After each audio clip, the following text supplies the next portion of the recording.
Alors, bonjour à tous. Correction de l'exercice observer les cratères lunaires Messier. Alors cet exercice, il faut le savoir, est tiré d'un sujet zéro des épreuves du baccalauréat. Alors, dans cet exercice, on va reprendre ce qu'on a vu sur la lunette astronomique et on va appliquer ça à l'observation de deux cratères lunaires euh, qui se rappellent Messier et Messia, qui ont été récemment localisés dans la mer de la Fécondité. Le cratère Messier se caractérise sous sa forme allongée, et juste à côté, on trouve Messier, un autre cratère de forme et de taille similaire. Ces cratères ont été photographiés par la mission Apollo 11 en 1969, et donc on a la petite photo sur le côté ici. Alors, l'objectif consiste à déterminer les caractéristiques d'un oculaire d'une lunette astronomique permettant d'observer ces cratères depuis la Terre. Donc vous savez que dans une lunette astronomique, elle sera constituée de deux lentilles, l'objectif en premier, qui va récolter la lumière, et enfin l'oculaire, qui sera la lentille de sortie de la lunette. On nous donne des informations sur la distance Terre-Lune, sur la dimension, ou en tout cas le diamètre des cratères, si on peut parler de diamètre, et puis on a la fiche technique de la lentille, sur laquelle on va revenir assez vite. Une petite précision sur le pouvoir séparateur de l'œil, on y reviendra un petit peu plus tard. Alors, dans le commerce, on trouve des lunettes astronomiques compactes pour astronomes amateurs débutants. Leurs dimensions permettent de les transporter facilement vers des zones où la pollution lumineuse est faible pour faciliter l'observation du ciel nocturne. Alors, expliquez pourquoi la lunette décrite ci-dessus est commercialisée comme une lunette de 70-300. Alors, on va aller voir les caractéristiques. On se rend compte que 70, ici, ça correspond au diamètre de l'objectif. Donc, si je bascule ici sur la deuxième, on se retrouve ici avec le 70. Donc on a dit c'était 70 mm qui correspondait au diamètre de l'objectif. Donc l'objectif, c'est la première lentille. Alors on avait vu en cours, et c'est important de s'en souvenir, que plus ce diamètre sera grand, plus le système optique, donc plus la lunette, sera capable de récolter de la lumière. Ça va être important de récolter beaucoup de lumière, surtout qu'avec une lunette astronomique, on essaie d'observer des objets qui sont parfois peu lumineux. Et donc il va être important d'avoir beaucoup de lumière qui rentre dans l'objectif. Donc ce diamètre d'entrée est important, il faut qu'il soit assez élevé. Et plus il est élevé, bien sûr, plus la lunette sera chère. Autre caractéristique, on a ici le 300. Dans le sujet, on nous dit 300 mm ici, on a la distance focale de l'objectif.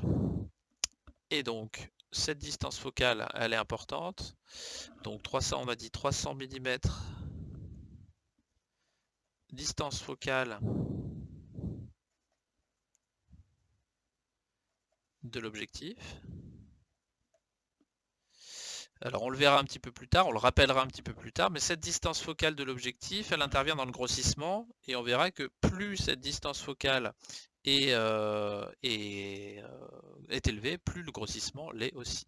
Et donc c'est la deuxième chose qui est importante de regarder sur une lunette astronomique pour obtenir son grossissement et aussi sa capacité à bien récolter la lumière. Bon, suite de l'exercice.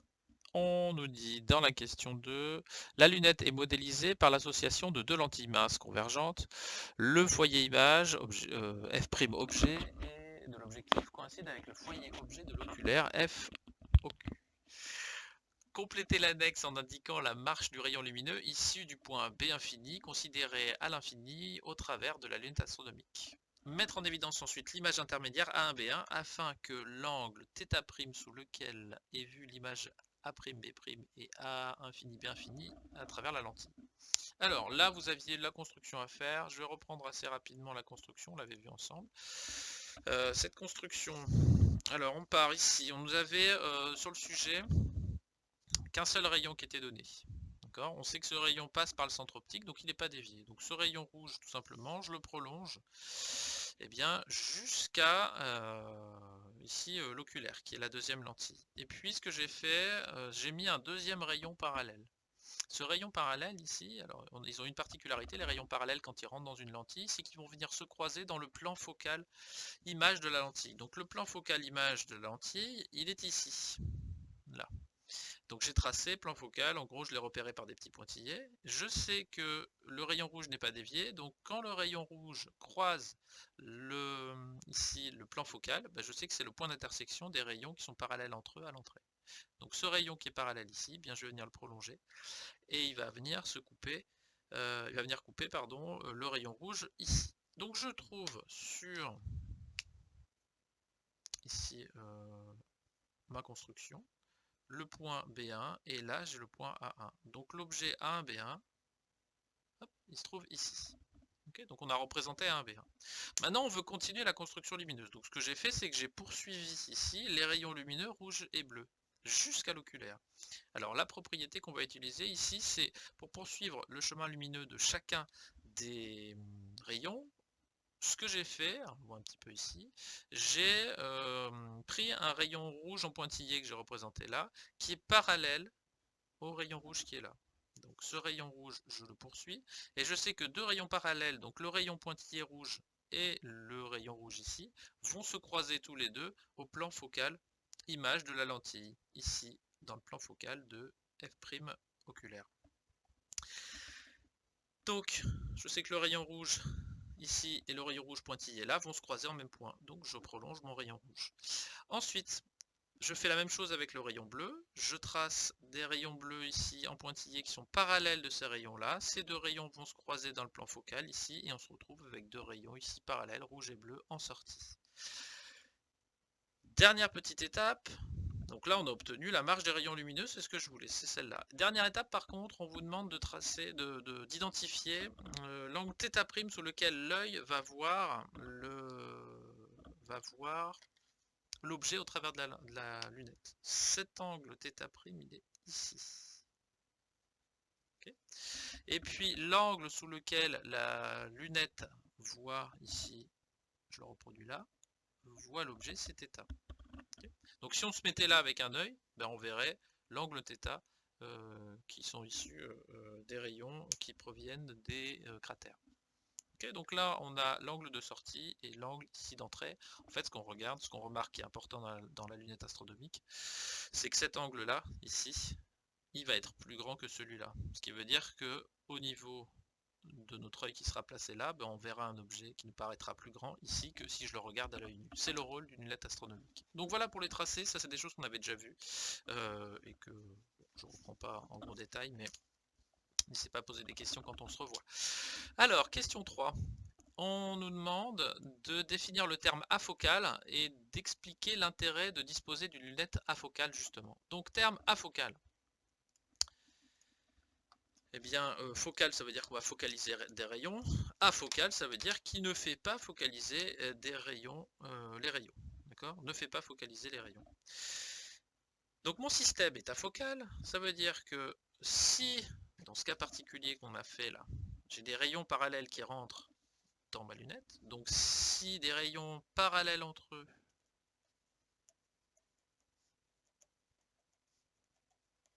rentrent dans un système afocal,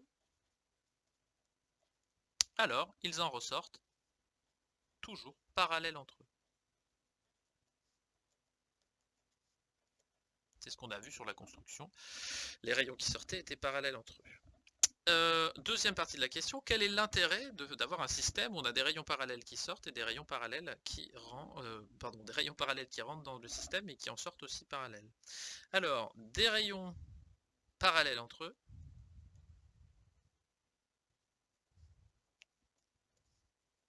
on l'avait rappelé, simule un objet à l'infini. Si on a un objet à l'infini, l'œil n'aura pas besoin d'accommoder pour voir l'objet net sur la rétine. Pour voir l'objet net. Et donc c'est plus simple, lorsqu'on va regarder au travers de l'objet, on va voir directement, avec l'œil normal, l'objet sans système d'accommodation, donc les muscles de l'œil n'auront pas besoin de forcer. Donc voilà l'intérêt d'avoir des rayons qui sont parallèles. Question suivante, si on revient sur le sujet. Question 4. Alors, on suppose que pour des petits angles exprimés en radians, θ, la tangente de θ est égale à θ. Et on nous demande de définir le grossissement de la lunette et de montrer à l'aide de l'annexe qu'on a rempli déjà, que le grossissement de la lunette a pour expression G est égal à F' objectif sur F' oculaire. Alors, première chose, on définit ici que F', les deux F' sont des distances focales. Première chose qu'il faut se souvenir, c'est comment je définis le grossissement. Donc j'en ai un petit peu parlé tout à l'heure. Le grossissement, en gros, c'est le rapport de l'angle sous lequel l'œil va voir l'objet lorsqu'il regarde à travers la lentille, sur l'angle ici de l'objet sous lequel on voit les cratères sans lentille. Alors, petite chose, pour l'instant, les angles θ, là, je les ai montrés sur l'extérieur de l'appareil. Donc maintenant, ces angles θ, ils sont égaux au sommet ici, donc cet angle θ, on le retrouve ici, et l'angle θ', on va le retrouver ici. Et maintenant qu'on a des angles à l'intérieur de notre lunette, on va pouvoir travailler dans des triangles rectangles et faire un petit peu de trigonométrie. Donc, là je défonce tout. On rappelle, le grossissement c'est θ' sur θ. Et puis deuxième condition, la tangente de θ est égale à θ. Donc qui dit tangente dit utilisation de triangle rectangle. Alors ce que je vais faire, c'est que je vais un petit peu reproduire les triangles qui sont au-dessus ici. Alors je vais faire ça grossièrement, mais on devrait y arriver quand même. Donc pour θ, le triangle rectangle qui va m'intéresser, je le reproduis. Si je le mets en bas, vous ne voyez pas. Je vais pas le faire.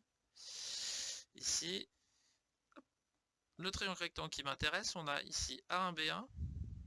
Et puis là, on va avoir, je vais appeler ça O1, c'est le centre optique de la première lentille. Donc si j'exprime la tangente de θ, je sais que tangente c'est côté opposé, donc ici, pardon, on a θ, ça va être côté opposé sur côté adjacent. Donc la tangente de θ, c'est A1, B1 sur O1, A1. Alors ici, je m'affranchis des grandeurs algébriques, donc je ne vais pas mettre de trait au-dessus, simplement parce que dans le sujet, on me demande de montrer que le grandissement ne tient pas compte justement de ces grandeurs algébriques. Donc, on sait ici, d'après la petite formule qu'on a écrite ici, qu'on a l'expression de θ. Je sais que ce θ, c'est A1, B1 sur O1, A1. Bon, deuxième réflexion maintenant, on va aller voir la suite, et dans la suite, on s'intéresse à θ'.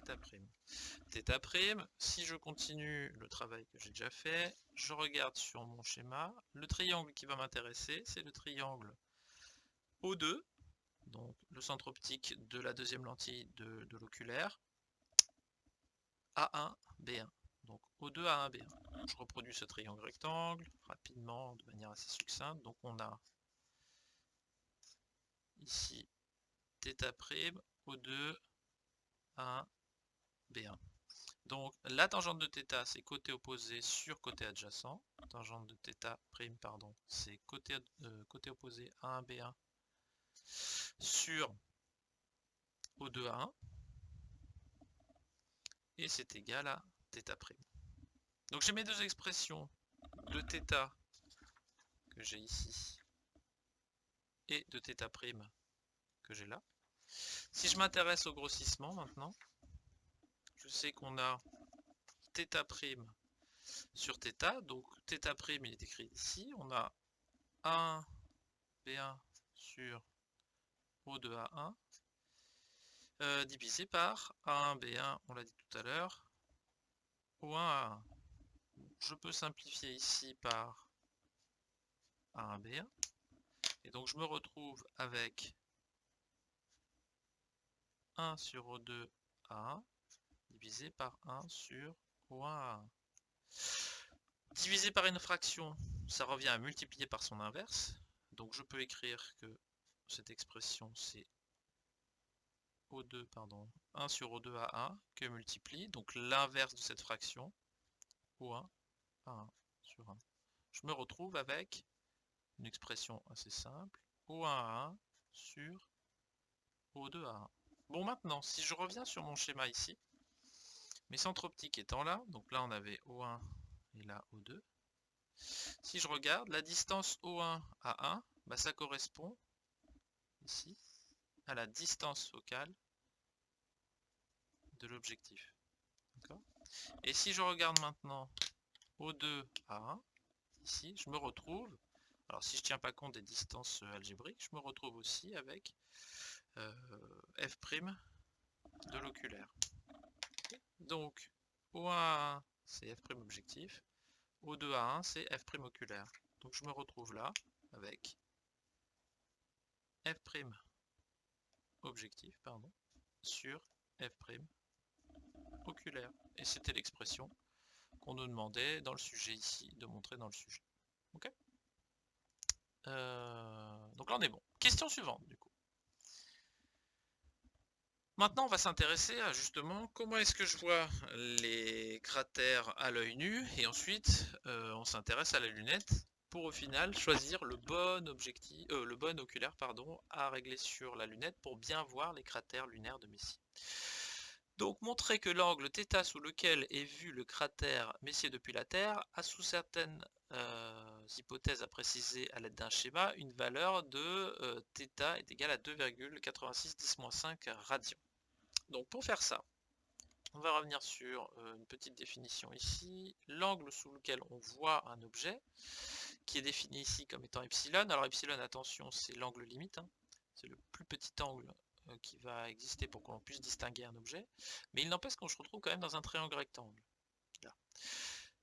Là j'ai la hauteur de mon objet. Là j'ai la distance à cet objet. Et donc je vais pouvoir définir l'angle. Si je regarde, j'ai un triangle rectangle dans lequel j'ai le côté opposé et le côté adjacent. On va encore travailler sur la tangente et on va réfléchir ensuite sur les distances qu'on utilise et ce qu'on va pouvoir dire de la tangente de cet angle-là.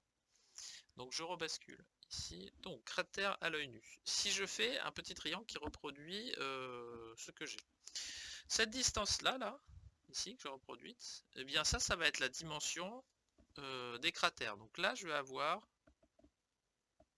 le diamètre du cratère qui est là. Ici, cette dimension-là, eh bien, c'est la distance qu'il va y avoir entre l'œil et les cratères, donc ça va être la distance Terre-Lune. Alors si je reviens sur les distances qui sont données dans le sujet, ici, donc on a la distance Terre-Lune, c'est 384 000 km, et le cratère de Messier, c'est seulement 11 km. Bon, ce qui est déjà assez gros à notre échelle, mais par rapport aux 384 000 km, eh bien c'est tout petit. Ce qui veut dire que l'angle sous lequel je vois ici justement les cratères, ou le diamètre du cratère, cet angle-là, il est tout petit. Et dans le cas d'angle tout petit, on va pouvoir assimiler tangente θ à θ. Bon, du coup, la tangente de θ, on l'a dit tout à l'heure, c'est le diamètre du cratère divisé par la distance Terre-Lune. Ben, il suffit que je fasse ce calcul directement. Donc, diamètre ici, on a 11 km.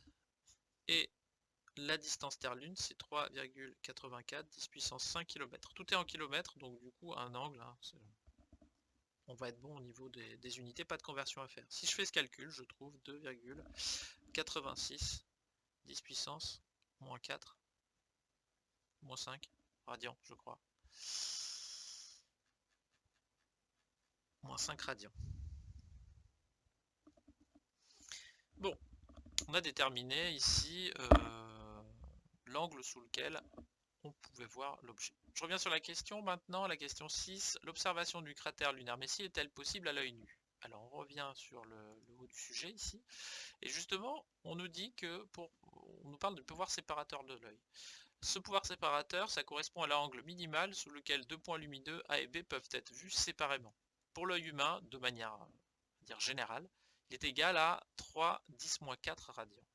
Et donc, on ne peut distinguer un objet que si l'angle sous lequel je vois est supérieur ou égal à cette valeur-là. Bon, bah, je reviens sur ma valeur que j'ai calculée là. Si je regarde, je suis à 2,86 10-5. Donc, si je répète ce qu'on a dit, pour distinguer à l'œil nu un objet, il faut que epsilon, l'angle sous lequel je vois cet œil, il faut que l'angle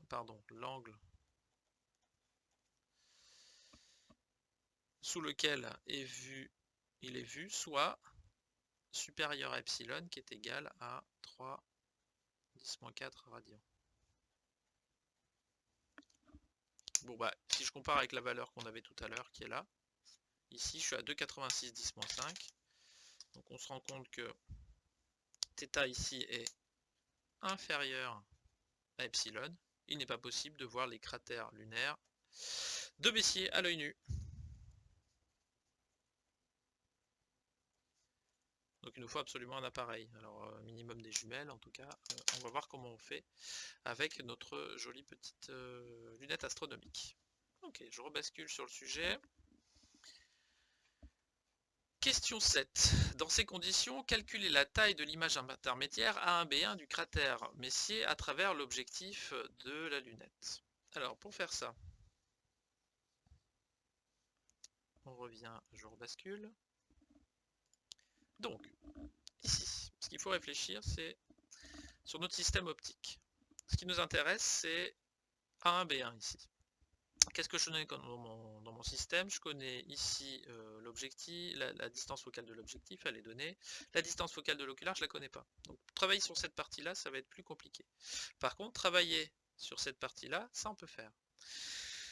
Ici, θ, c'est l'angle sous lequel la lunette va, entre guillemets, voir l'objet. C'est-à-dire, c'est l'angle sous lequel, si je me mettais moi là à la place de la lunette, c'est l'angle sous lequel mon œil verrait les cratères de Messier. Ce qui veut dire que cet angle θ, c'est exactement le même que celui qu'on a calculé à la question 5.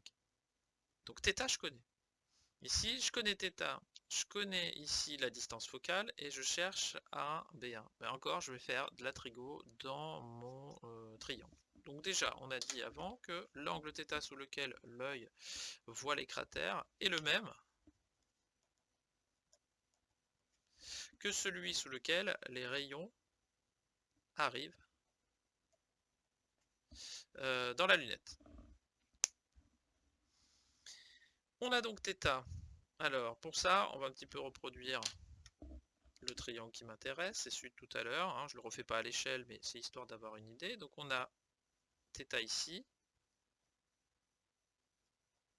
A1, B1, donc là on a O2, ce qui veut dire que là on a la distance F' objectif.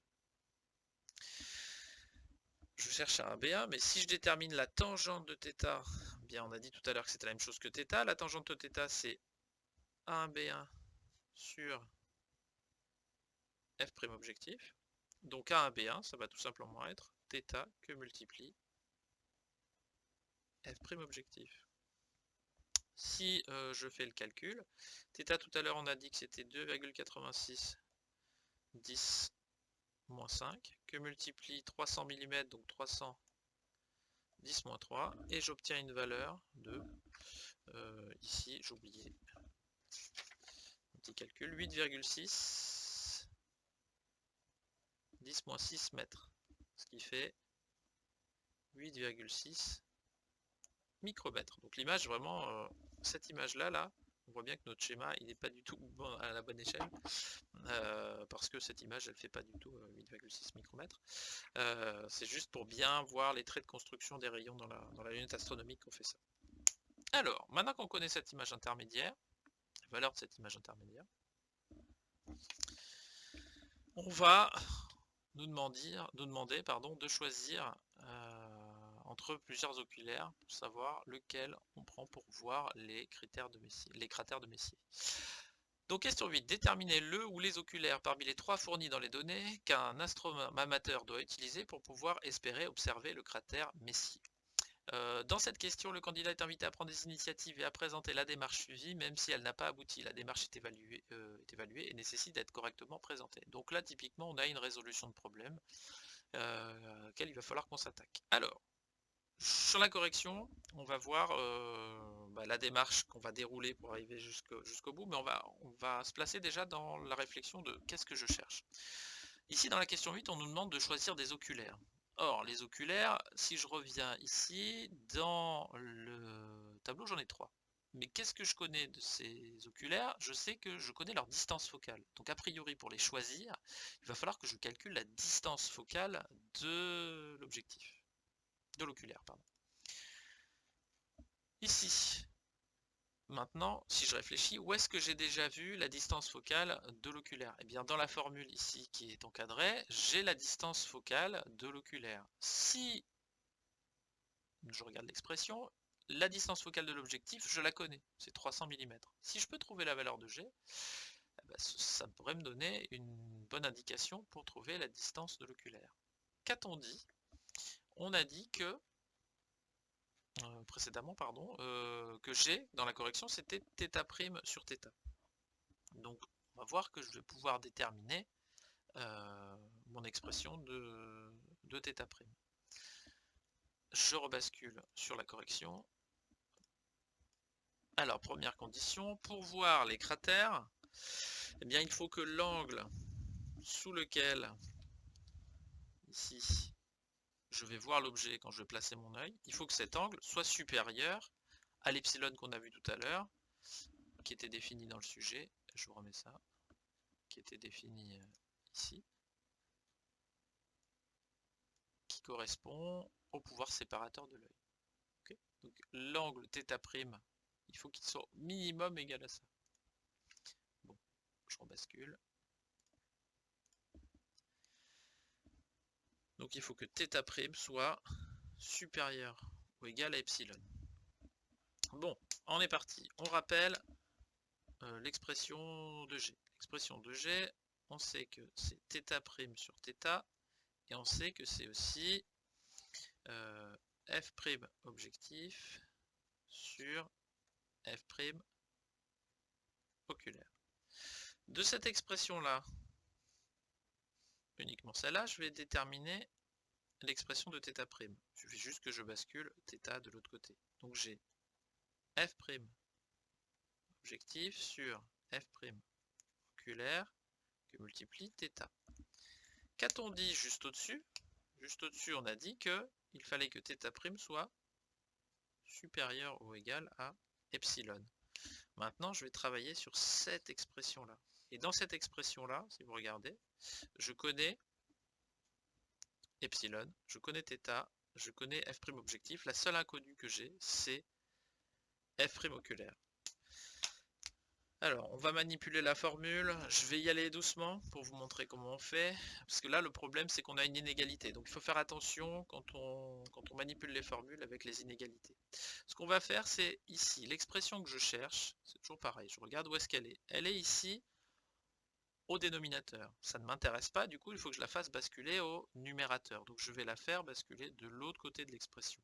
En gros, hein, je vais multiplier par f' oculaire ici, et pareil de l'autre côté. Donc, mon expression devient f' objectif que multiplie θ est supérieur ou égal à epsilon que multiplie f' oculaire.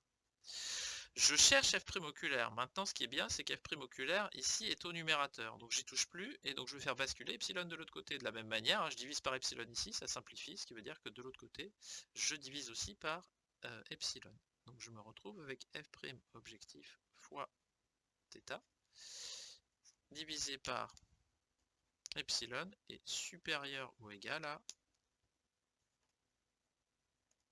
f' objectif. Donc si je réunis ces conditions-là, pour que je puisse observer mon objet, il va falloir que la distance focale de l'objectif soit ici inférieure ou égale à cette expression-là. Attention, hein, ici, là, on a changé le sens de l'inégalité, ce qui veut dire que mon expression devient f' objectif, pardon, est inférieur ou égal à f' objectif fois θ sur epsilon. Bon, si je fais mon application numérique ici, je trouve que f' objectif, on va remplacer ça, non pas par objectif, pardon, mais par oculaire ici, excusez-moi, je me suis trompé. Donc là c'est l'oculaire, pardon, qui doit être inférieur ou égal à, eh bien, je remplace par les valeurs. Ici j'ai f' objectif c'est 310-3, que multiplie θ, on a dit que c'était 2 0,86 10-4, 10-5, divisé par 3,0 10-4. Et quand je fais ce calcul-là, la valeur que je trouve est de 2,9 10-2 mètres. Si je mets en millimètres, parce que dans mon tableau, je vous rappelle que les distances focales de l'oculaire sont données en millimètres, ça me fait 29 mm. Du coup, l'oculaire, pour que je puisse voir mes cratères, doit être inférieur à 29 mm. La distance focale de l'oculaire doit être inférieure à, ici, 19 mm. 29 mm, pardon. Donc je retourne sur mon sujet et je regarde dans le tableau. On me donne 3 distances focales possibles, donc 3 lentilles différentes pour mes oculaires. 35 mm, 20 mm, 10 mm. Du coup, sur ces 3-là, 2 correspondent, 20 mm et 10 mm. Donc ça, on peut déjà l'écrire dans la correction. Donc, 2 oculaires correspondent à ce critère. Celui avec la distance focale de 20 mm et celui de la distance focale de 10 mm. Bon, là on a fini le sujet. Dernière petite chose qu'on peut dire, c'est si je prends f' oculaire égale à 10 mm, eh bien je vais mieux voir les cratères. Pourquoi? Parce que j'aurai un grossissement qui sera bien plus grand. Si je vous rappelle la formule du grossissement, on a ici celle qui est donnée là, G qui est là, f' objectif sur f' oculaire, plus f' oculaire sera faible, plus le grossissement sera grand. Donc du coup, on aura plus de chances de voir les cratères messiers avec la distance focale de 10 mm qu'avec la distance focale de 20 mm. On le verra quand même avec la distance focale de 20 mm. Bon, j'espère que cette vidéo vous aura aidé pour la correction. À bientôt!